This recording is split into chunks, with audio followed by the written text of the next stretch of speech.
पद्मनाभ स्वामी मंदिर शायद भारत का सबसे बड़ा रहस्य है।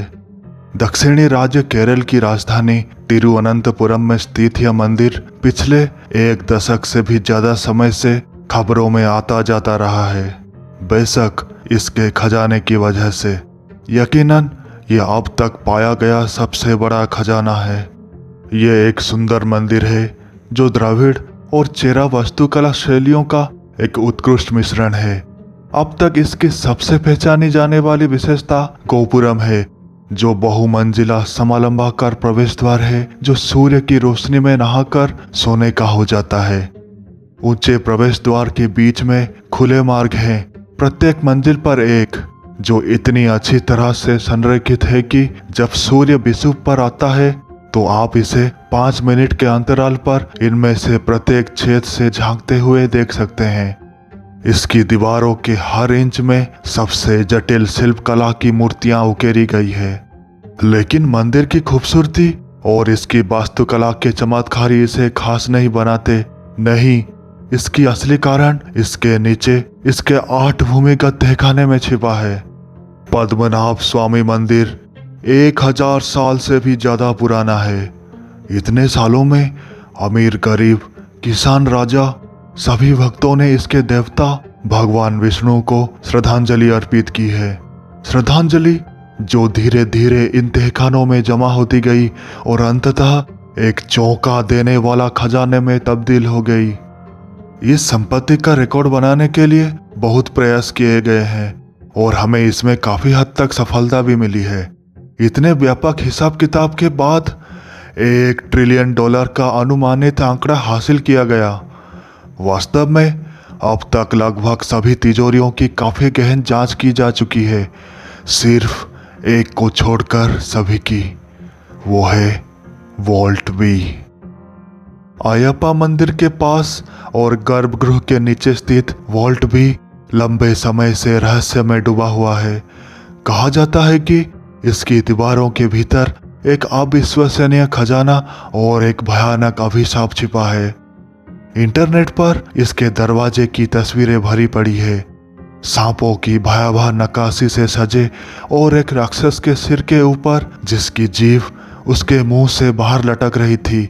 मोटे दरवाजे को खोलने का कोई स्पष्ट तरीका नहीं है, कोई ताला नहीं, कोई कुंडी नहीं, कोई हैंडल नहीं, कुछ भी नहीं। ऐसा माना जाता है कि केवल एक निपुण साधु ही जादुई मंत्र का उपयोग करके इस तिजोरी को खोल सकता है। ऐसा नहीं है कि इसे खोला नहीं जा सकता। अतीत में ऐसी अफवाह उड़ी है कि तिजोरी खोली गई है और इसमें प्रवेश करने वालों पर भयानक अभिशाप आ गया है। माना जाता है कि वे सभी हिंसक मौत के शिकार हुए, इतनी भयानक त्रासदियां कि उन्हें ठीक से नहीं बताया जा सकता। लेकिन मैं दावा के साथ कह सकता हूं कि जब से मंदिर खड़ा है इसे सिर्फ एक बार खोला गया है, 2020 में। मुझे पता है क्योंकि मैं वहां था। कोविड-19 ने हमें ये अवसर दिया। 25 मार्च को देशव्यापी लॉकडाउन शुरू हुआ और कई महीनों तक चला। जिस मंदिर में आमतौर पर भक्तों की भीड़ लगी रहती थी वो वीरान हो गया। गुप्त शोध करने के लिए इससे बेहतर मौका और क्या हो सकता था, पत्रकारों और अंधविश्वास में डूबे लोगों की नजर से दूर। षड्यंत्रकारियों को एक इतिहासकार की जरूरत थी और जवाहरलाल नेहरू विश्वविद्यालय के ऐतिहासिक अध्ययन केंद्र के एसोसिएट प्रोफेसर से बेहतर और कौन हो सकता था जो इस तरह की परियोजना में शामिल होने के लिए कुछ भी करने को तैयार था। तो इस तरह जून की उस उमस भरी दोपहर में मैं पद्मनाभ स्वामी मंदिर पहुंचा। मेरा चेहरा पसीने से लथपथ था, मेरे मुंह पर एक सफेद मास्क चिपका हुआ था और मेरे कंधों पर एक नाइकी बैग लटका हुआ था। खाकी वर्दी और भूरे रंग के सूती मास्क पहने 2 पुलिसकर्मियों के साथ भारतीय पुरातत्व सर्वेक्षण के अरुण नंबियर ने मंदिर के विशाल प्रवेश द्वार के पास मेरा स्वागत किया। वो दुबले पतले और छोटे कद के थे, उनके घुंघराले बाल थे और उनकी नुकीली ठुड्डी के नीचे मुलायम त्वचा थी जिसे आंशिक रूप से एक नीले रंग के मास्क के टुकड़े ने छिपा रखा था। नमस्कारम मिस्टर खन्ना। उन्होंने कहा। उनकी भौहें के आसपास की त्वचा मुस्कुराहट के साथ खींच गई। उन्होंने मुझसे हाथ मिलाने की पेशकश की, लेकिन अचानक उन्हें याद आया कि हम महामारी के बीच में हैं। हम आपका इंतजार कर रहे थे। मुझे उम्मीद है कि आपकी यात्रा सुखद रही होगी। हाँ, ठीक रही। अब तो रास्ते सुनसान हैं। वीआईपी पास से जल्दी पहुंच गया, मैंने कहा। फिर मेरी नज़र उन दो पुलिस वालों पर पड़ी। क्या सिर्फ हम दोनों ही होंगे? इन सज्जनों के अलावा तुम्हारा मतलब है? हाँ, मेरे साथ दो इंटर्नशिप वाले ट्रेनी हैं। वे वॉल्ट में हमारा इंतजार कर रहे हैं, मैंने कहा। मुझे उम्मीद है कि आपको ज़्यादा देर तक इंतजार नहीं करना पड़ा होगा, उन्होंने कहा। मेरे गाल जल गई जी, और सिर्फ उमस भरी गर्मी से नहीं, कड़ाके की धूप से। वो हंसा। ये जोरदार था, हालांकि मास्क की वजह से थोड़ा दब गया। ये सब ठीक है जी। हम उस आदमी के बिना ये काम शुरू नहीं कर सकते थे जिसने कुषाण मुद्रा शास्त्र पर पौराणिक पेपर लिखा था। मैं मुस्कुराया। मैं एक को राइटर था, मैंने अकेले नहीं लिखी थी। फिर हम आगे बढ़े। जैसे ही हम वॉल्ट वी की ओर बढ़े, मिस्टर नंबियार ने मुझे बताया कि इस प्रोजेक्ट को मंजूरी मिलना कितना मुश्किल था। महामारी और पॉलिटिक्स की नाटक और वॉल्ट से जुड़े अंधविश्वासों ने सब कुछ धीमा कर दिया। त्रावेनकोर राजघराने के वंशजों का तो कहना ही क्या, जिन्होंने 200 साल पहले मंदिर का रिनोवेशन किया था। उनकी गर्दन पर कड़ा दबाव डाल रहे थे। वे मुझे सुप्रीम कोर्ट द्वारा नियुक्त समिति के बारे में बता रहे थे, जिसने अन्य वॉल्ट के उद्घाटन की देखरेख की थी। जब हम अयप्पा मंदिर के आसपास घूम रहे थे और वॉल्ट वी की ओर पत्थर की सीढ़ियों से नीचे उतरना शुरू कर दिया था, उनके ट्रेनी अर्पिता और जयेश, जो 20 के दशक के पीएचडी के छात्र थे, हमारे साथ इस प्रोजेक्ट में शामिल हो गए थे। जल्द ही हमने खुद को वॉल्ट वी के दरवाजे के सामने पाया। ये एक मेटल ग्रिल दरवाजा था, जंग लगा हुआ, लेकिन अभी भी मजबूत। अर्पिता ने सोचा, ये इंटरनेट जैसा तो नहीं है ना? बेशक, ऐसा नहीं है। ये तो सिर्फ प्रवेश कक्ष का द्वार है, मिस्टर नंबियार ने कहा। फिर हमें इशारा किया कि हम पुलिस वालों के लिए रास्ता बना दें। उनमें से एक ने लोहे की मोटी चाबी निकाली और उसे ताले में घुसा दिया और जोर से खटखटाया। दरवाजा अपने कब्जे पर टिका हुआ था, जिससे एक मोटा लकड़ी का दरवाजा दिखाई दिया, जो आगे चलकर दूसरे लोहे के दरवाजे की ओर जाता था। मिस्टर नंबियार ने कहा, यह ताला बंद हो गया था। इसे खोलने के लिए हमें पेशेवर ताला बुलाने वाले को बुलाना पड़ा। मेरा दिल मेरी पसलियों के खिलाफ धड़क रहा था। ये वास्तव में हो रहा था। सबसे बड़े रहस्यों में से एक मेरी आंखों के सामने खुद को हल करने जा रहा था। जैसे ही दूसरा लोहे का दरवाजा धातु की कराह के साथ खुला, एक ठंडी, सिलन भरी और निश्चित रूप से अप्रिय हवा ने हमें घेर लिया। पत्थर के फर्श पर फैली कमजोर दिन की रोशनी में धूल के कण कांप रहे थे। कम छत वाले कमरे के अंदर अंधेरा था। हम ज्यादा कुछ नहीं देख पा रहे थे, जब तक कि जयेश ने हेलोजन लैंप नहीं निकाला। तंग कमरा तीखी पीली रोशनी से जगमगा उठा। मैंने देखा कि जैसे ही मैं कमरे में घुसा, लैंप की रोशनी में साएं भाग रही थी। सब कुछ चमक रहा था। ये वास्तव में एक खजाने के कमरे जैसा लग रहा था, हालांकि छोटा सा। सड़े हुए जूट के बोरे, फर्श पर चांदी के सिक्के बिखर रहे थे। दीवारों पर लकड़ी के बक्से लगे हुए थे, जिनमें से कुछ के ढक्कन खुले हुए थे, जिनमें माणिक और पन्ना था। अन्य चमकदार रत्न जड़े हुए सोने के आभूषण दिखाई दे रहे थे। कोने में चमकीली और पॉलिश की गई मिट्टी के बर्तन, सोने के बर्तन और बार थे। चांदी से जोड़े हाथी दांत के खिलौने और मूर्तियां रखी हुई थी। एक सरसरी निगाह डालने पर इस खजाने का इतिहास पता चला।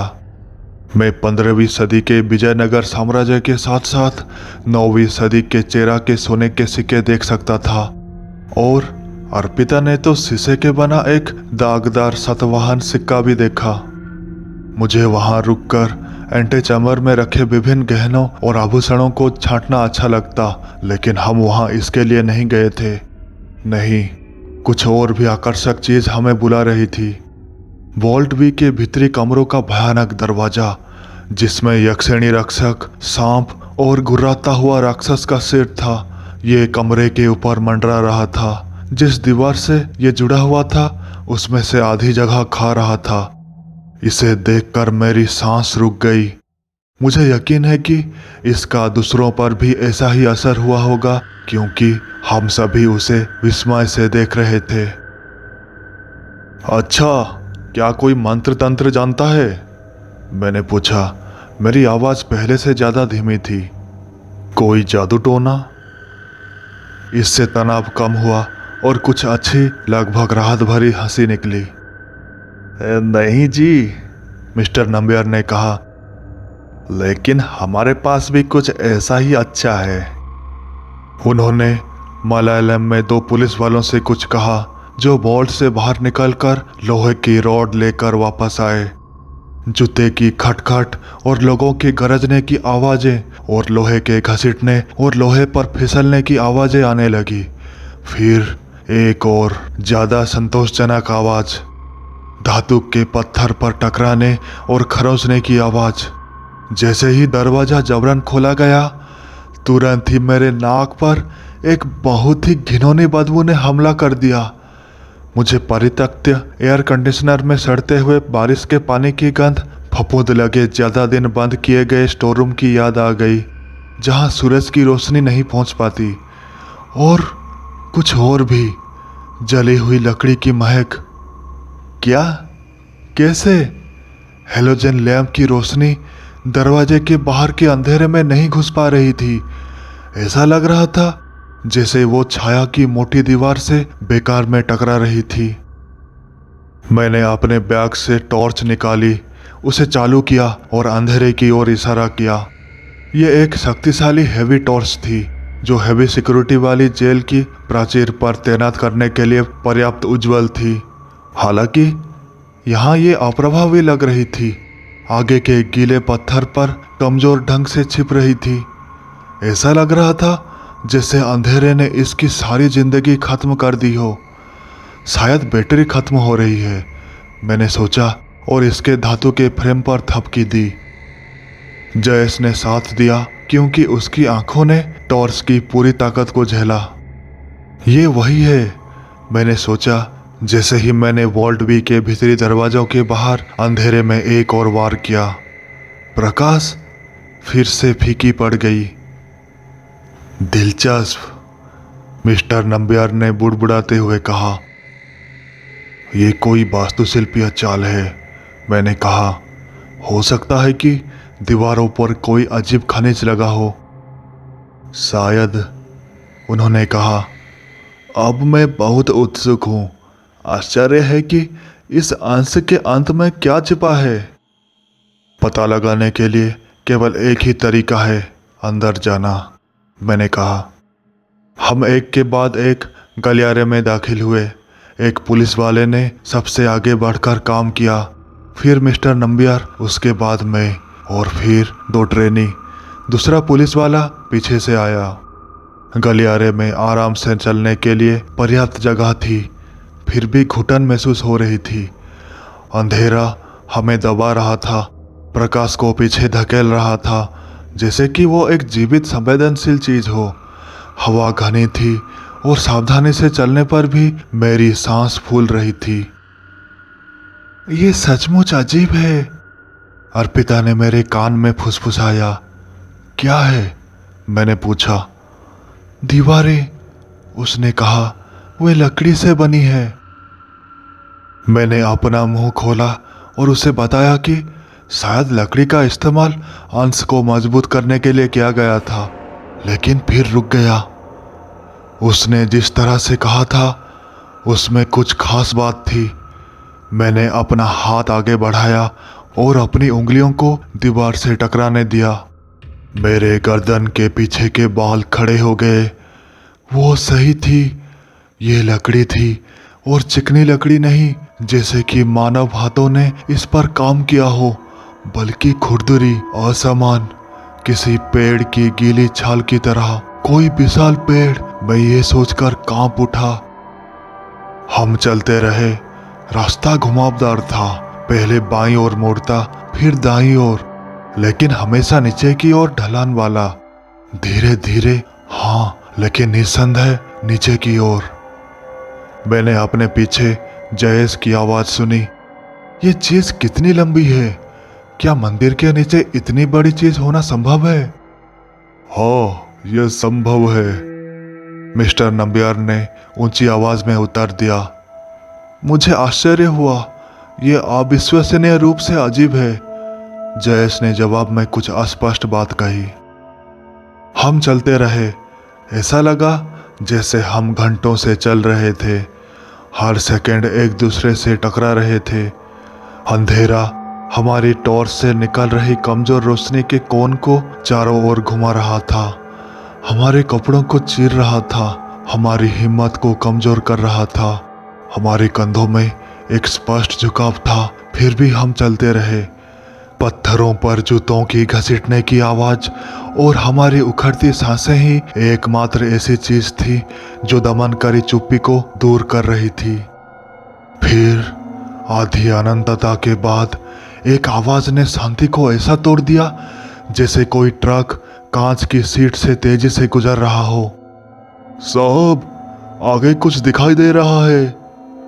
ये पुलिस वाला ही था जो आगे चल रहा था। ये क्या है? मैंने पुकारा। प्रकाश, मिस्टर नंबियार ने उत्तर दिया। शायद गलियारे में कोई द्वार हो। मैंने राहत की सांस ली। एक अजीब सा डर घर करने लगा था कि सुरंग कभी खत्म नहीं होगी, कि हमारे पीछे का रास्ता परछाइयों ने ले लिया हो, और कि हम अनंत काल तक इस ठंडे और अंधेरे रास्ते से ठोकर खाने के लिए अभिशप्त थे। जैसे जैसे मैं अंतिम पड़ाव पार करता गया, मेरी जांघें और पिंडलियां की मांसपेशियां धड़कने लगी, और जब मैंने रोशनी देखी तो मेरी पलकें तेजी से झपकने लगी। मार्ग के खुले भाग के ऊपर एक पत्थर का छज्जा लगा हुआ था जो प्रकाश को हम तक पहुंचाने से रोक रहा था, लेकिन अंधकार को चीरकर इतनी रोशनी आ रही थी कि हम उसकी अस्वाभाविकता को समझ सके। ये चांदनी की तरह पीला सफेद था, पूरी तरह रहस्यमय चमक के साथ सतह से कई मीटर नीचे चमक रहा था।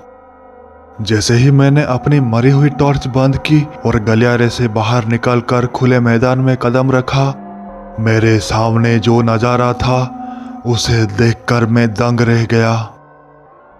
खुला मैदान छोटा था, बास्केटबॉल कोर्ट के आकार का लगभग आधा, लेकिन ऊंची चट्टानी छत के साथ गोल। छत पर अजीबोगरीब चमकदार पत्थर जड़े हुए थे जो चक्करदार पैटर्न में सजे हुए थे। उन्होंने खुले मैदान को अलौकिक सफेद चमक से नहला दिया। इससे मुझे ऐसा लगा जैसे मैं किसी सपने में हूं, लेकिन वे पत्थर में सबसे विचित्र चीज होने के करीब भी नहीं थे। नहीं, ये ठीक बीच में खड़े पेड़ को जाता है। ये इतना ऊंचा था कि छत से छू सकता था। इसका तना मजबूत भूरा था, पतली शाखाएं स्वस्थ हरी पत्तियों से घिरी हुई थी, और हरे फूलों के गुच्छे थे जो पके हुए छोटे फलों जैसे दिखते थे। ये एक इल्लुपाई वृक्ष है, मिस्टर नंबियार ने विस्मय से अपनी आवाज नरम करते हुए कहा। वो क्या है? जयेश ने पेड़ के पास जाकर उसे देखते हुए पूछा। ये महुआ का पेड़ है, मैंने कहा, और निरीक्षण में शामिल होने के लिए आगे बढ़ा। नॉर्थ इंडिया में हम इसे इसी नाम से पुकारते हैं। इसके फूलों का उपयोग देश भर के आदिवासी शराब बनाने के लिए करते हैं, और इसका हमारे मंदिर के लिए भी कुछ महत्व है, अर्पिता ने बैग से DSLR निकालते हुए कहा। सवाल यह है कि ये इतनी गहराई में कैसे उग रहा है। सच है, यहाँ सूरज की रोशनी नहीं है। मैंने कहा, इसे नहीं बढ़ना चाहिए। फिर भी ये है, वे पत्थर। मिस्टर नंबियार ने कहा, वे इसके लिए जिम्मेदार होंगे। वे क्या है? मैंने पूछा, क्या तुमने कभी ऐसा कुछ देखा है? उसने अपना सिर हिलाया। नहीं जी, मैं ये नहीं कह सकता कि मैंने ऐसा किया है। ओके मिस्टर नंबियार, मैंने कहा, शायद आपको इस खजाने की खोज के लिए इतिहासकार की बजाय भूवैज्ञानिकों और वनस्पति शास्त्रियों की अधिक आवश्यकता है। जब वो मेरी छोटी सी बात का जवाब देने के लिए मुड़ा तो उसके दुबले पतले चेहरे पर साएं नाचने लगी, लेकिन पेड़ ने उसे रोक दिया। पेड़ कांप उठा, उसकी शाखाएं कांप उठी, हरी पत्तियां हम पर धूल बरसा रही थी। तना करा रहा था जैसे कोई जहाज लहरों पर हिल रहा हो। हम पेड़ से दूर कूद गए। आखिर क्या हुआ? अर्पिता ने घबरा कर पूछा। शायद जमीन हिल गई थी, भूकंप आया था। जयेश ने कहा, उसे खुद पर यकीन नहीं हो रहा था। इससे पहले कि मैं उसे बता पाता कि यह स्पष्टीकरण कितना हास्यास्पद था, पेड़ से एक और आवाज आई, लकड़ी के टूटने जैसी एक तेज क्रैक। मेरे माथे पर पसीना आ गया क्योंकि मैंने तने के बीच में एक लंबा घाव देखा। ये फट रहा था। मैं दरार में छटपटाती परछाइयां देख सकता था, परछाइयां जो मुझे उस मार की याद दिला रही थी।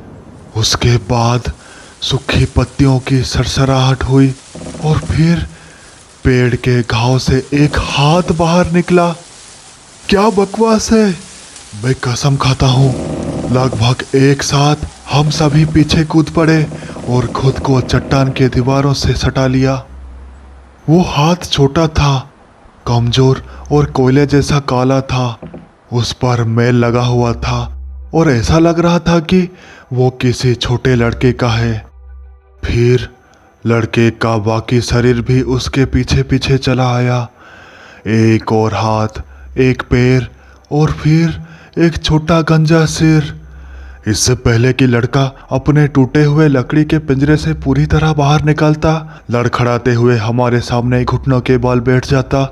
वो नंगा, चारों पैर पर चलता हुआ एक जानवर की तरह अपना सिर तेजी से घुमाता हुआ और बारी बारी से हम सभी को घूरता हुआ, सफेद दांत दिखाता हुआ, टार जैसी आंखें जो द्वेष से भरी हुई थी। इससे पहले कि हम ये सब समझ पाते कि हमने अभी अभी क्या देखा था, लड़के ने एक भयानक गला फाड़कर चीख निकाली जिसने हमें घुटनों के बल गिरने पर मजबूर कर दिया। दर्द से कराहते हुए और अपने कानों पर हाथ रखकर ताली बजाने पर मजबूर कर दिया।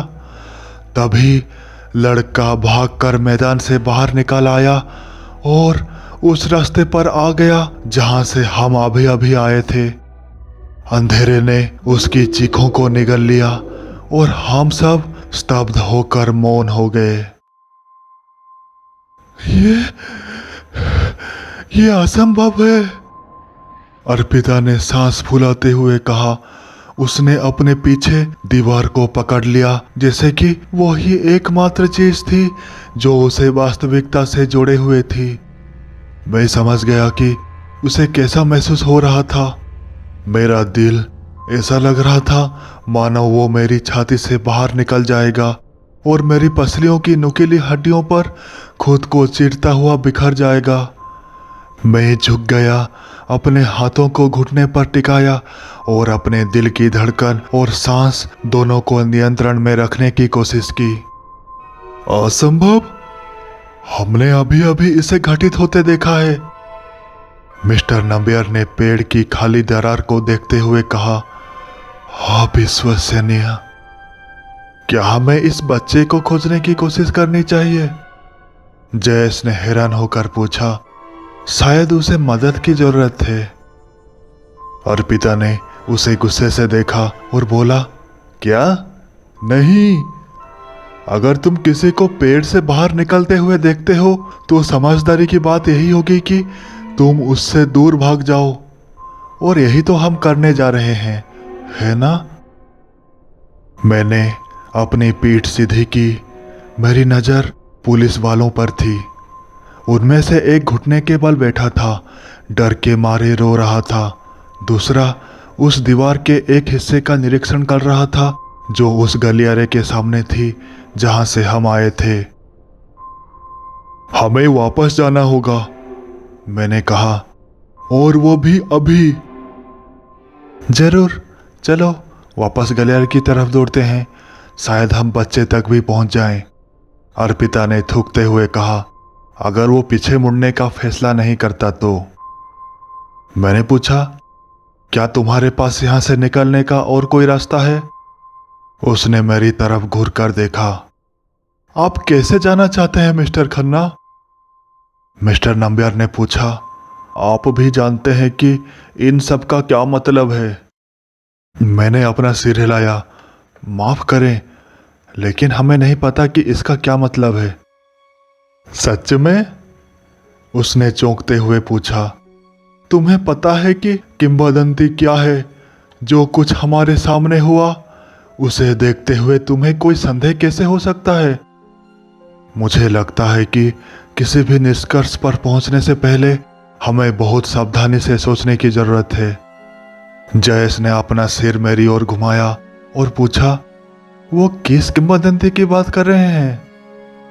इसके बारे में सोचो, मिस्टर नंबियार ने उत्साहपूर्वक कहा। हमने मानव इतिहास की सबसे बड़ी खोज की है, ईश्वर के अस्तित्व का एक निश्चित प्रमाण, सृष्टि के प्रश्नों के उत्तर, मृत्यु के परे क्या है, और भी बहुत कुछ दिव्य। ये सब हमारी पहुंच में है। दिव्य? जयेश ने ऊंची आवाज में पूछा। दिव्य से आपका क्या मतलब है? अरे इसे बताओ कुछ, मिस्टर नंबियार ने कहा। उनकी आंखें चमक रही थी। मैं बस उन्हें देखता रहा। मैदान में सन्नाटा छा गया, जिसे पुलिस वाले की सिसकियां ने बाधित किया। अंत में अर्पिता ने निराश होकर आह भरी और अजीब चुप्पी तोड़ी।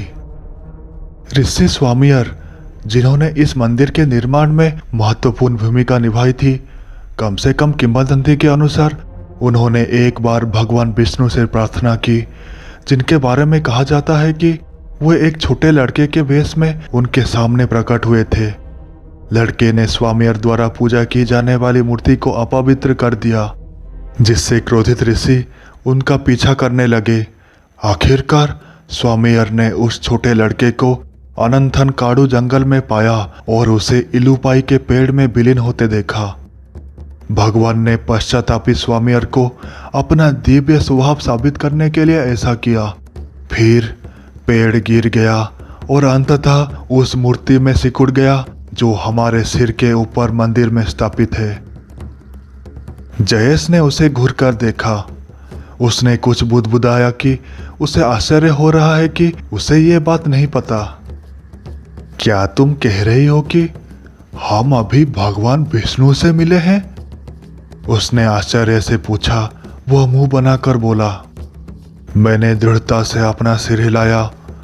नहीं, ऐसा बिल्कुल नहीं हुआ। मिस्टर नंबियार ने नाक और भौहें सिकोड़ी। आइयो मिस्टर खन्ना, आप जैसे नास्तिक को भी अपनी आंखों के सामने सच्चाई देखनी पड़ती है। मेरी मान्यताएं अप्रासंगिक है, मैंने स्पष्ट किया। मेरा विश्वास करें, अगर मुझे ठोस सबूत दिए जाएं तो मैं अपना विचार बदलने वाला पहला व्यक्ति होऊंगा। और आपको नहीं लगता कि जो चमत्कार हमने अभी अभी देखा है वो पर्याप्त सबूत नहीं था? नहीं, मैंने कहा, जितना मैं कहना चाहता था उससे ज्यादा कठोरता से। मैं मानता हूं कि यहाँ कुछ अलौकिक चल रहा है, लेकिन मिस्टर नंबियार, अपने उस चीज की आंखों में जो भाव देखा, क्रोध और घृणा, वो कोई भगवान नहीं था। यहाँ कुछ स्पष्ट रूप से बहुत गलत है और हमें जो कुछ भी करना है उसमें हमें बहुत सावधान रहने की जरूरत है। कौन जानता है कि हम अन्यथा क्या कर सकते हैं। अविश्वसनीय, अर्पिता ने कहा। हम यहाँ बैठकर बहस नहीं कर सकते। सच है, हमें अपने अगले कदम के बारे में सोचने की जरूरत है, जयेश ने कहा। उसने अपने हाथ ऊपर उठा दिए। मैं उस रास्ते पर वापस नहीं जा रहा हूं। आप बहुत निराशाजनक है मिस्टर खन्ना, मिस्टर नंबियार ने कहा। मैं उनकी आवाज में अस्वीकृति महसूस कर सकता था। प्लीज, मैं अपनी जीवित रहने की प्रवृत्ति के कारण आपको निराश होने देने में प्रसन्न हूं। तभी दीवार की जांच कर रहे पुलिस वाले की आवाज गूंजी। सर, मुझे लगता है कि मुझे कुछ मिला है। कुछ पल बाद हम उस पुलिस वाले के पास पहुंचे। एक और रास्ता देख रहे थे। ये रास्ता इतना चौड़ा था कि 2 लोग साथ साथ चल सके। इसका मुंह चट्टान की दीवार की तह में छिपा हुआ था और इसमें वही घुटन भरी अंधेरा था जो हमारी पीठ के पीछे के रास्ते में था। मुझे लगता है कि हमें आगे बढ़ते रहना चाहिए, मिस्टर नंबियार ने कहा।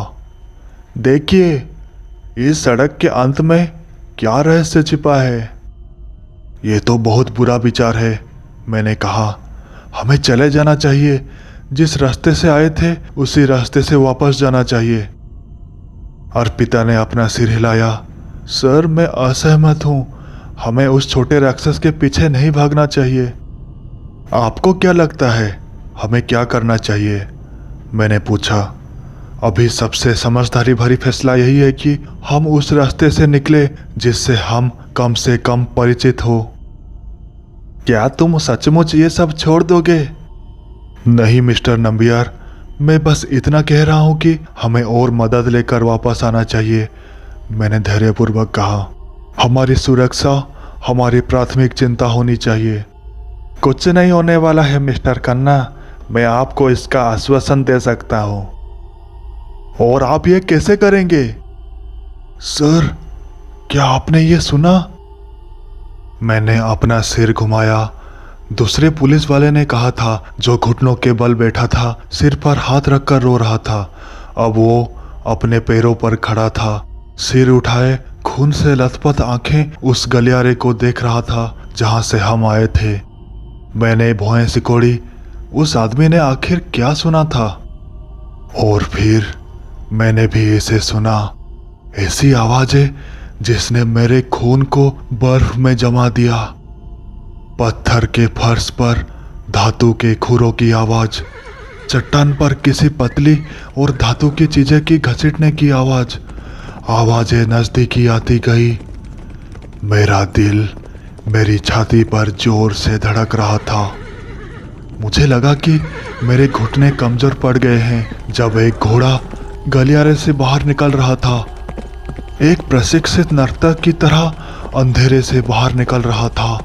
उसका कोट बर्फ की तरह सफेद था और उसकी पीठ पर तेल से सना हुआ चमड़े का काठी कसकर बंधा हुआ था। उस काठी से एक पतली तार से बंधी हुई धातु की चीज थी जो खरचने की आवाज कर रही थी। एक जलती हुई तलवार। ये लंबा और घुमावदार था, लाल आग में घिरा हुआ।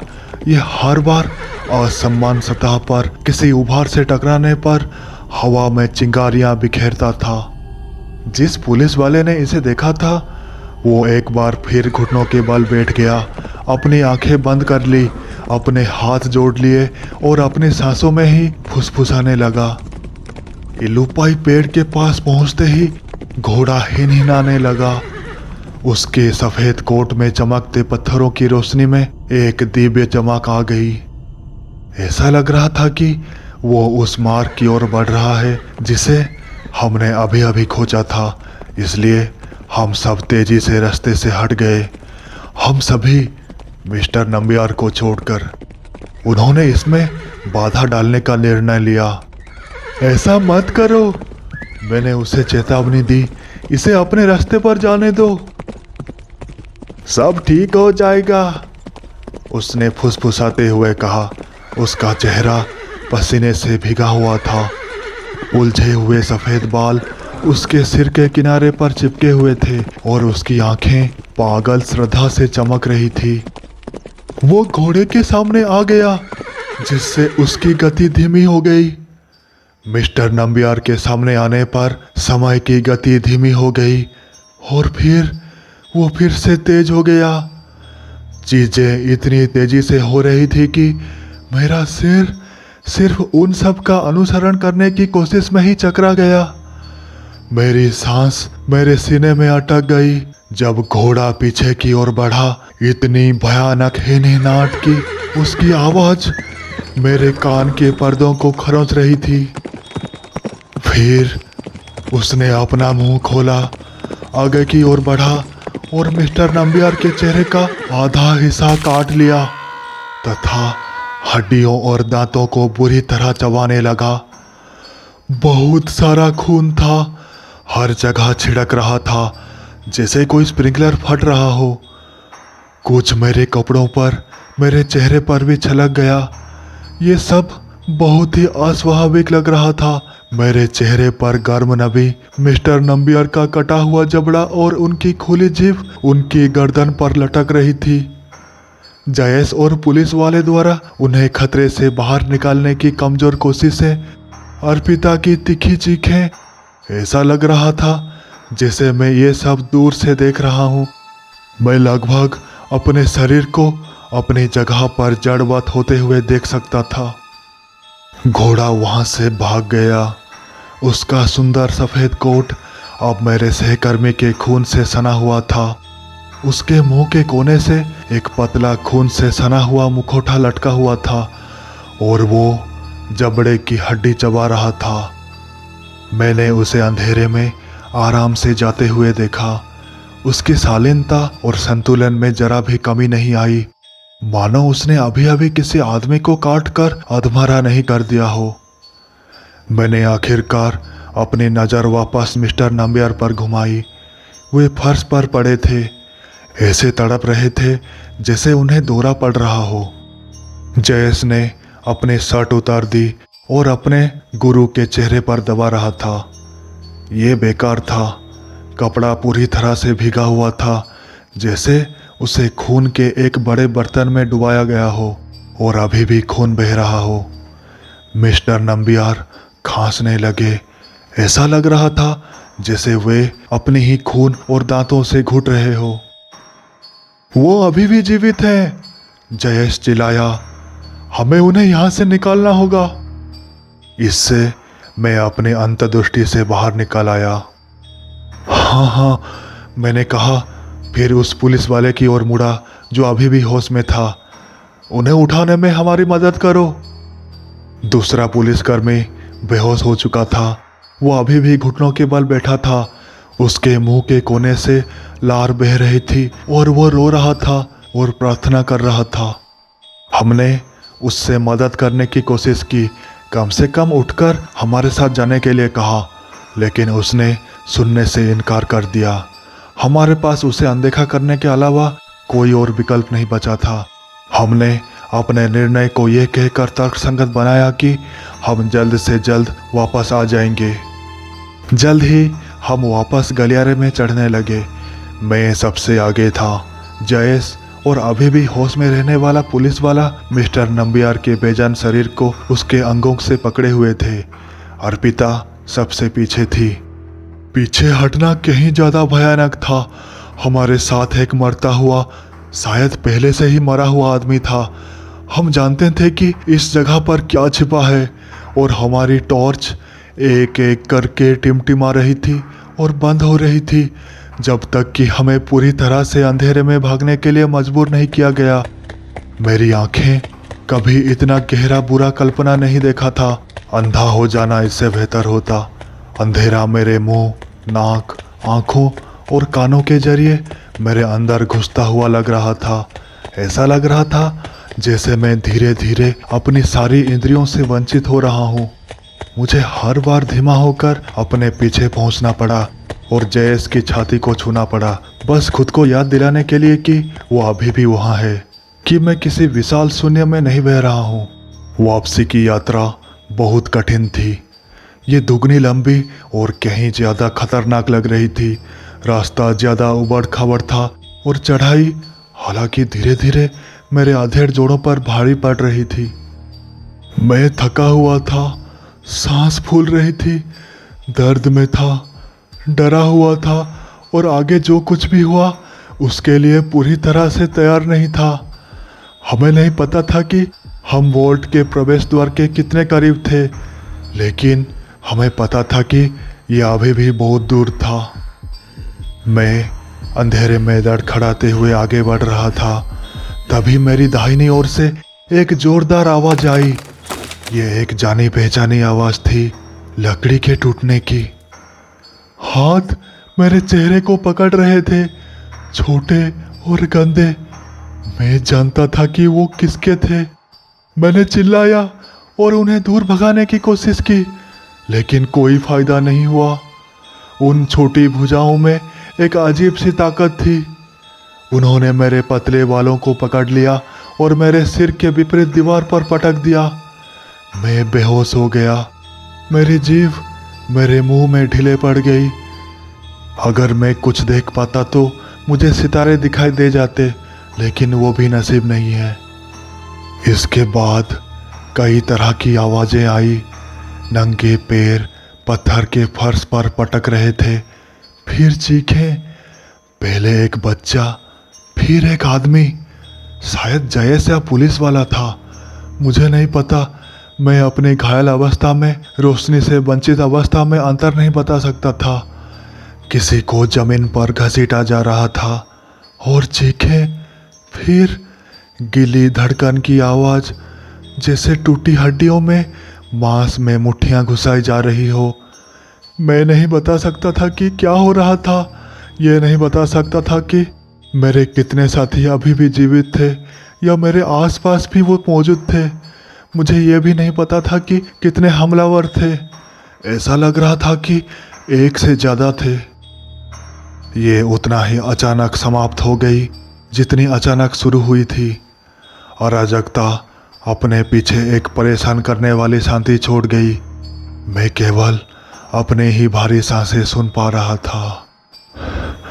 आखिरकार जब मुझे लगा कि अब मैं बेहोश नहीं हो सकता, तो मैंने खुद को अपने पैरों पर खड़ा किया। किसी और आवाज के लिए अपने कान तान दिए, लेकिन कुछ नहीं था, बस सन्नाटा था। मैं बिल्कुल अकेला था। मैंने झिझकते हुए फुसफुसा कर पूछा, हेलो, क्या यहाँ कोई है? कोई प्रतिक्रिया नहीं, पूरी तरह शांत।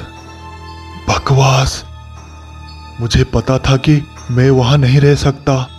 मुझे दूसरों की परवाह किए बिना आगे बढ़ना पड़ा, लेकिन अकेले आगे बढ़ने के विचार से मेरी आत्मा कांप उठी। दुर्भाग्य से अपना निर्णय लेने का मौका मुझसे छीन लिया गया। आगे के रास्ते से एक हल्की लेकिन निश्चित रूप से एक भयानक गुर्राहट की आवाज आ रही थी। ये एक शिकारी जानवर जैसी आवाज थी। मैं ये देखने के लिए वहां नहीं रुका कि आखिर वो आवाज किसने की थी। मैंने अपनी बची हुई थोड़ी सी ताकत और सहन शक्ति को इकट्ठा किया और वापस गलियारे से नीचे की ओर भागा, इलिउपाई पेड़ के साथ चट्टानों की ओर। मैं अपने पीछे पत्थरों पर भारी कदमों की आवाज और गड़गड़ाहट सुन सकता था। मैं बस तेजी से भागा। मैं कई बार फिसला, 2 बार एक शव से टकराया। मेरे 2 साथी मर चुके थे और यह पूरी तरह से संभव था कि उनमें से कोई भी शव मिस्टर नंबियर का न हो। शायद ये इस तथ्य के कारण था कि मैं अब नीचे की ओर जाने वाले रास्ते पर था, इसलिए मैं अपनी अपेक्षा से कहीं अधिक तेजी से उस स्थल पर पहुंच गया। चांदी से धुले स्थल में और भी अधिक भयावता मेरा इंतजार कर रही थी। जिस आदमी को हम वहां छोड़ आए थे, वो पुलिस वाला जो रो रहा था, वो पेड़ के सहारे बेजान पड़ा था। उसके पेट में एक बड़ा छेद हो गया था। नुकीली हड्डियां उस जगह से बाहर निकल रही थी, मानो घाव को बंद करने की कोशिश कर रही हो। मैं उस भयानक दृश्य को देखने के लिए रुका नहीं, क्योंकि मेरा पीछा करने वाली चीज अभी भी मेरे पीछे थी। मैं पेड़ के चारों ओर कूद गया, चट्टान की तह ढूंढा और वो दूसरे वाली लकड़ी और पत्थर के बड़े गलियारे में घुस गया। रास्ता कॉर्कस्क्रू की तरह घुमावदार था। हर मोड़ पर धरती में और भी गहराई तक उतरता जा रहा था। मैं घुमावदार रास्ते से नीचे की ओर तेजी से आगे बढ़ा। मेरे फेफड़े पिस्टन की तरह धड़क रहे थे, जिससे मेरी छाती में तेज दर्द होने लगा। मेरे पैरों की मांसपेशियां और हड्डियां विरोध में फड़क रही थी, फिर भी मैं आगे बढ़ता रहा। नीचे उतरने के साथ साथ छात नीचे होती गई, मानो वो इस लंबे पत्थर के जेल में डूब रही हो। मुझे ये तब पता चला जब मैं लगभग अपने सिर की खाल उधेड़ रहा था। छत ने मेरे सिर की इतनी खाल उधेड़ दी थी कि मेरा चेहरा गीला हो गया।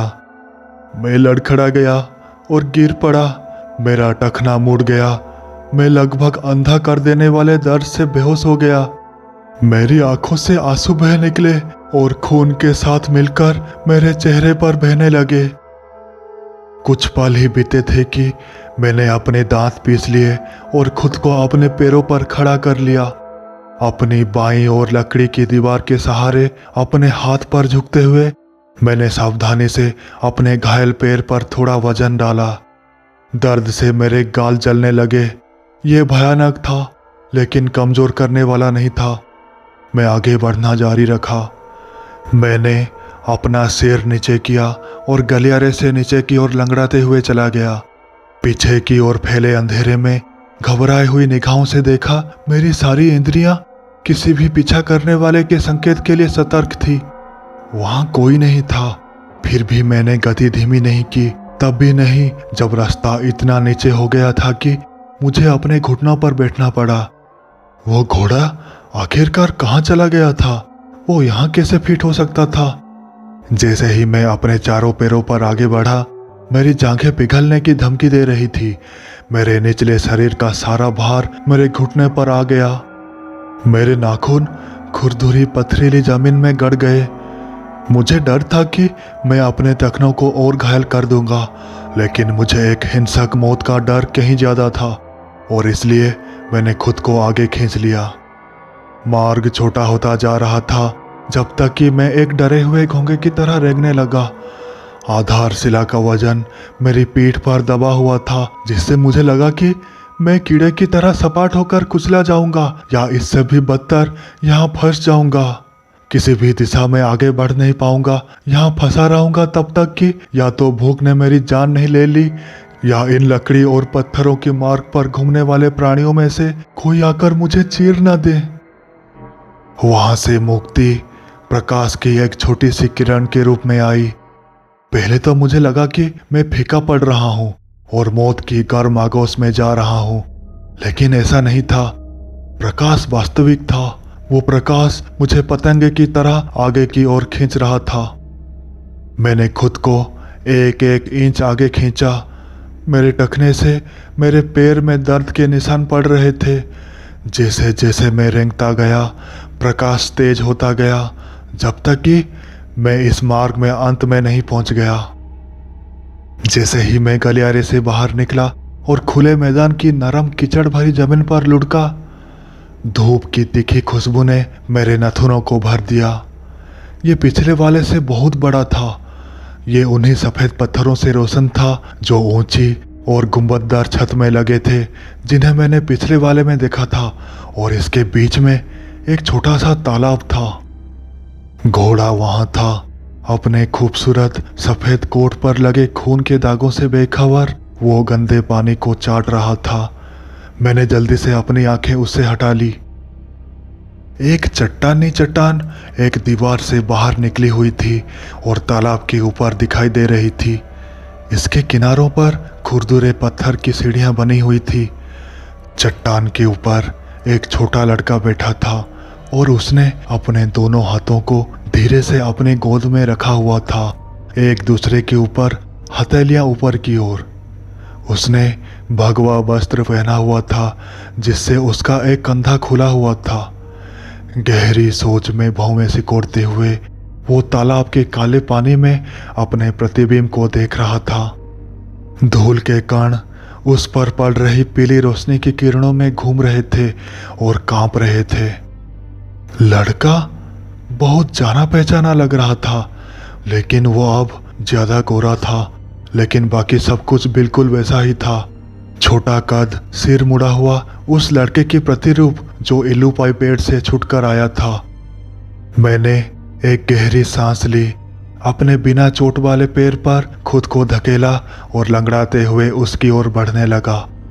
शायद वो बात करने को तैयार हो जाए या शायद मुझे उससे कुछ जवाब मिल जाए। मैं तालाब के चारों ओर घूमता रहा। उसका पानी धीरे धीरे किनारों पर लहराता रहा। मैं नहीं बता सकता था कि यह कितना गहरा था।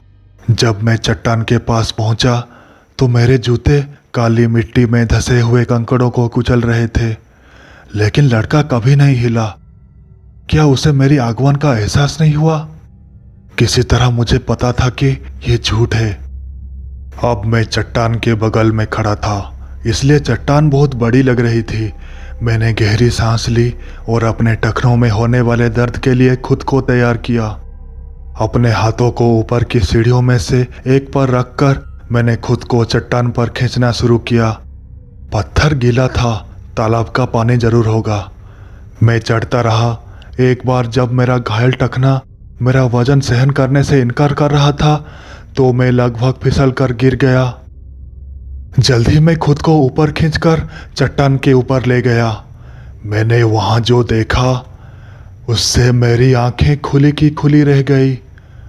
जयेश और अर्पिता लड़के के पीछे मुंह के बल लेटे हुए थे। उन्हें कोई चोट नहीं आई, लेकिन वे बेहोश थे। मैंने जल्दी से उनकी नब्ज देखी, वे जीवित थे। मैंने राहत की सांस ली। चिंता मत करो, ये सब ठीक है, बस सो रहे हैं। मैं आवाज सुनकर चौंक गया। लड़का बोल तो चुका था, लेकिन उसकी एकाग्रता में जरा भी कमी नहीं आई थी। उसने अपनी बाईं ओर जमीन थपथपाते हुए कहा, आओ बच्चे, मेरे पास बैठो। उसकी आवाज रेशम की तरह मुलायम थी। उसमें एक अजीब तरह की सुकून देने वाली गुणवत्ता थी। बस उसे सुनते ही मुझे अपने बचपन के घर की सुकून और सुरक्षा का महसूस हुआ। ये देखकर संतुष्ट हुआ कि मेरे साथी ठीक लग रहे थे। मैं लंगड़ाते हुए उस लड़के के पास गया और कराहते हुए उसके बगल में बैठ गया। अपने पैरों को पानी के ऊपर लटका दिया। तुम्हें दुख पहुंचा है? उसने तथ्यात्मक तरीके से कहा। मुझे माफी मांगनी चाहिए, मेरा ऐसा इरादा नहीं था। कोई बात नहीं, मैंने जवाब दिया। मैं ठीक हो जाऊंगा, बस एक खरोच है। उसने कुछ नहीं कहा और अपनी परछाई पर नजर गड़ाए रहा। मैं उसे घूरता रहा। मेरे दिमाग में हजारों सवाल घूम रहे थे। बोलो बेटा, जो भी तुम्हारे मन में है उसे बाहर निकाल दो, उसने कहा। मैं एक पल के लिए झिझका। क्या आप वास्तव में क्या है? तुम मुझे क्या समझते हो? उसने पूछा। मैंने पलकें झपकाई। वो मुस्कुराया। आप कोई विद्वान पंडित है ना? आज आपने यहां जो कुछ भी देखा उससे आप किसी निष्कर्ष पर पहुंचे? उसे कैसे पता चला कि मैं कौन हूं? नहीं, उसके लिए समय ही नहीं था। इलुपाई ब्रुक्स, मैंने कहा। वो तुम थे। ये तुम्हें भगवान विष्णु का अवतार बना देगा। मेरा दिल कांप उठा। क्या मैं सच में भगवान से बात कर रहा था? क्या मुझे झुकना चाहिए, खुद को दंडवत करना चाहिए, अपने हाथ जोड़ना चाहिए, अपने माथे को जमीन से छूना चाहिए? भगवान को प्रणाम करने का सही तरीका क्या है? लड़के के चेहरे पर एक गहरी उदासी छा गई। उसके कंधे ढीले पड़ गए और वो अपने अंगूठे हिलाने लगे। नहीं बच्चे, मैं वो नहीं हूँ जो तुम मुझे समझते हो। मैं भगवान नहीं हूँ। मैं एक छाया के अलावा कुछ नहीं हूँ। एक तालाब पर एक झिलमिलाता प्रतिबिंब जो मुझसे कहीं अधिक भव्य अस्तित्व द्वारा बनाया गया है। एक प्रतिध्वनि की प्रतिध्वनि इन पत्थरों के हॉल में गूंजती हुई इस युग के अंत तक ऐसा ही करते रहना नियति है। ये बात बिल्कुल भी समझ में नहीं आई। मुझे खेद है, मैं ठीक से समझ नहीं पाया, मैंने कहा। जब कोई भगवान इस दुनिया में उतरता है तो अक्सर उसकी उपस्थिति, उसका स्पर्श एक छाप छोड़ जाता है, उन्होंने कहा। कुछ ऐसा जो सिर्फ इसलिए मौजूद है क्योंकि ये दुनिया ईश्वर के भार को संभाल नहीं सकती। इसे कुछ ऐसा चाहिए जो खुद से बड़े को समझ सके। मैं वो व्याख्या हूँ, एक व्याख्या जो तब तक फीकी नहीं पड़ेगी जब तक कि वो भगवान जिसकी उपस्थिति ने इसे जन्म दिया है वो एक बार फिर से नहीं आ जाते, सभी बुराइयों का नाश करने के लिए, एक युग को समाप्त करने में मदद करने के लिए, कलयुग से सतयुग, बुराई और अंधकार से सत्य और धर्म के युग की ओर। एक और युग और शुरू करो, मैंने फुसफुसाया। उसने सहमति में सिर हिलाया। मैं एक बात पूछूं, मैंने फुसफुसाया। मेरे मन में एक भयानक विचार आया है। घोड़ा और जलती हुई तलवार, वो क्या है? दोनों भगवान कल्कि के हैं, भगवान विष्णु के भविष्यवाणी किए गए अवतार जो अगला सत्ययुग लाएंगे। अपने सफेद घोड़े पर सवार होकर अपनी ज्वलंत तलवार लहराते हुए वो राक्षसों के सिर काटेंगे और धार्मिक लोगों की रक्षा करेंगे। घोड़ा और तलवार तब से यहाँ है जब से मैं हूँ, मेरी तरह ही प्रतीक्षा कर रहे हैं। ये सब सोचना भी बहुत भयानक था। भगवान, दुनिया का अंत, जैसा कि हम जानते थे। अगर मैं अपनी समझदारी पर दृढ़ पकड़ बनाए रखना चाहता था तो मुझे किसी छोटी चीज पर ध्यान केंद्रित करने की जरूरत थी।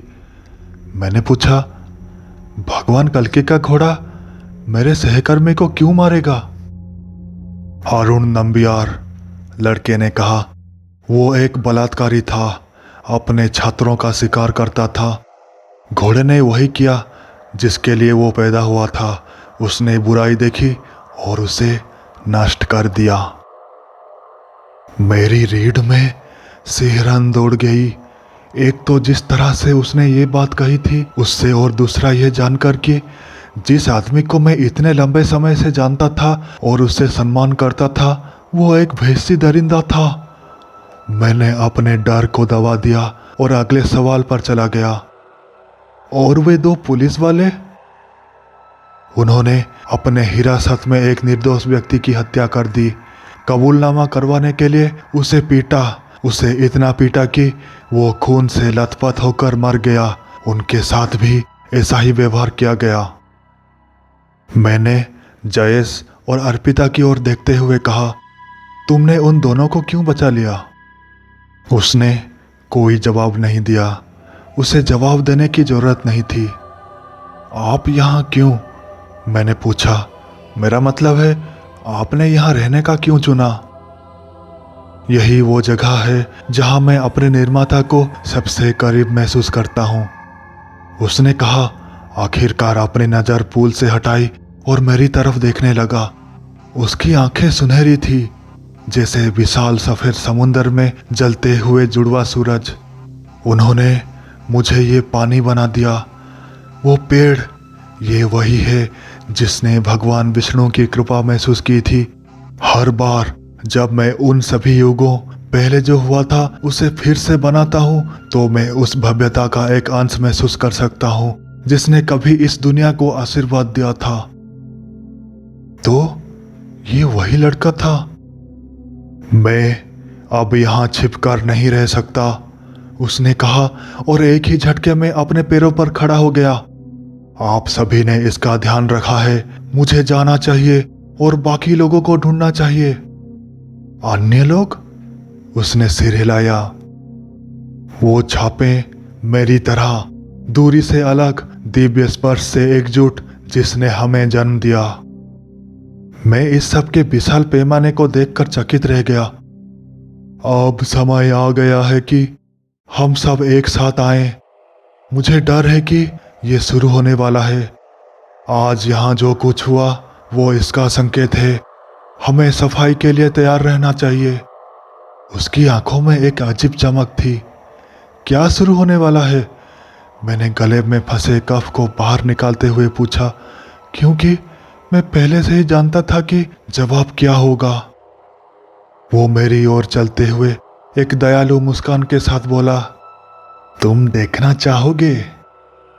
उसने मुझे अपनी पीठ पर जोरदार धक्का दिया। मैं जोर से उछलते हुए तालाब में गिर गया और तुरंत पत्थर की तरह डूबने लगा। मैंने तैरने की कोशिश की क्योंकि मैं तैरना जानता था, लेकिन यह बेकार था। कुछ मुझे ऐसा करने से रोक रहा था। ऐसा लगा जैसे मेरे अंगों के जोड़ों में जंग लग गई हो। मैं उन्हें हिला नहीं पा रहा था, चाहे मैंने कितनी भी कोशिश की हो। इसलिए मैं डूब गया। मेरे मुंह, नाक, कान में पानी भर गया। मेरे फेफड़े भर गए। मैं धीरे धीरे बेहोश हो गया। मैंने पलकें झपकाई। मैं देख सकता था एक निराकार आकृति थी जो अंतहीन काले शून्य में तैर रही थी। शून्यता ने मेरे अस्तित्व को घेर लिया था। मुझे निगल जाने, मेरे अस्तित्व को मिटा देने की धमकी दे रहा था। यहाँ तक कि 2 मार्गों वाला अंधेरा भी इससे बेहतर होता, कम पागल करने वाला होता, कम आत्मा को कुचलने वाला होता। दूर कहीं रोशनी की एक छोटी सी किरण दिखाई दी, एक शून्यता के ताने बाने में एक छेद। मैं उसकी ओर तेजी से बढ़ा। शून्यता के ठंडे पंजों को अपने अस्तित्व पर खरोंचते हुए महसूस किया। पंजे जो प्रकाश में प्रवेश करने से पहले मेरी आत्मा पर अपूरणीय घाव छोड़ने के खतरनाक रूप से करीब आ गए थे। फिर मैं अंतरिक्ष में था। मेरे बहुत नीचे आकाश गंगाएं कैंप फायर की चिंगारी की तरह चमक रही थी।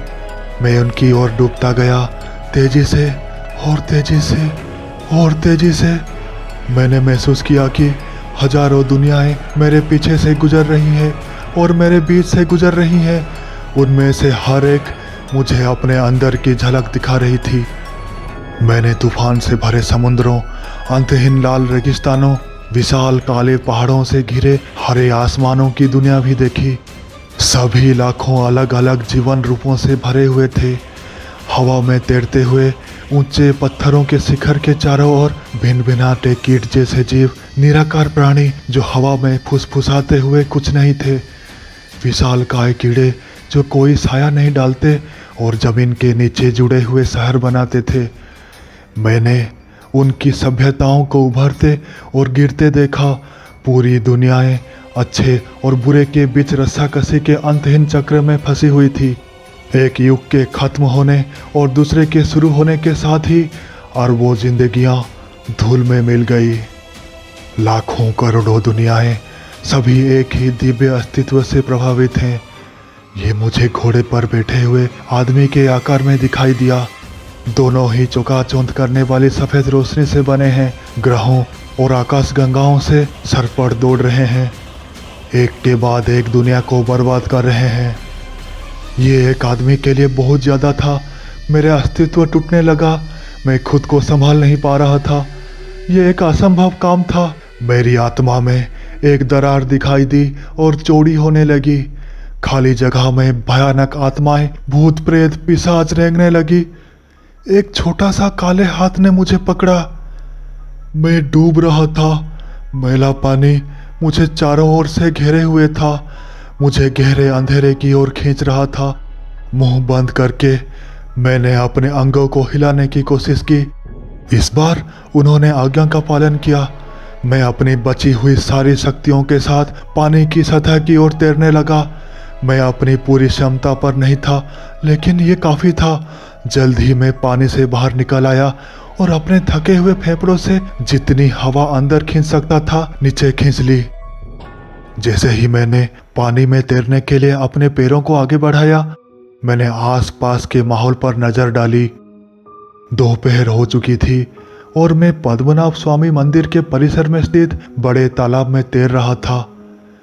मैं कुछ दूरी पर समालंबाकार गोपुरम को उसकी पूरी चमक में देख सकता था। मैं यहाँ कैसे आया? क्या जो मैंने देखा वो सच था? मेरे पास इन दो प्रश्न का उत्तर ढूंढने का समय नहीं था, क्योंकि मैंने देखा कि मेरे पास ही पानी में दो सिर तैरते हुए दिखाई दे रहे थे, जो तैरने के लिए संघर्ष कर रहे थे। जयेश और अर्पिता वे जीवित थे। मैंने एक गहरी सांस ली और उनकी ओर तैर गया। हमने जो देखा था उसके बारे में हमने किसी को नहीं बताया, क्योंकि हम जानते थे कि कोई भी हमारी बात पर यकीन नहीं करेगा। हमने फिर भी एक दूसरे से बात भी नहीं की। वॉल्ट बी को फिर से खोला गया, लेकिन उन्हें केवल एक बड़ा कक्ष मिला जो अधिक खजाने से भरा था, और 3 ताजा लाशें थी जिन पर एक भी घाव नहीं था। मुझे इस बात पर आश्चर्य नहीं हुआ। ये सबको चुप करा दिया। तिजोरी का खुलना, अरुण नंबियार और 2 पुलिसकर्मियों की मौत कार्यस्थल दुर्घटना के रूप में दर्ज कर दिया गया। तिजोरी के अभिशाप की कहानियों में अंततः और भी अफवाहें जुड़ गई। काश लोग जान पाते कि यह अफवाह कितनी गलत और कितनी सही थी। लेकिन मैं जानता हूँ कि मैंने क्या देखा है, यह अभी भी मुझे परेशान करता है। सिर्फ मेरे बुरे सपनों में नहीं, बल्कि मेरे दिवा सपनों में भी। हर रात मैं अपने बालकनी में हाथ में स्कॉच का ग्लास लेकर बैठता हूँ और सोचता हूँ कि वो लड़का, ईश्वर की छाप कहाँ चली गई? वो क्या कर रहा था वहाँ? और इससे भी महत्वपूर्ण बात यह है कि क्या इस युग का अंत मेरे जीवन काल में आएगा? कैसी लगी आज की कहानी?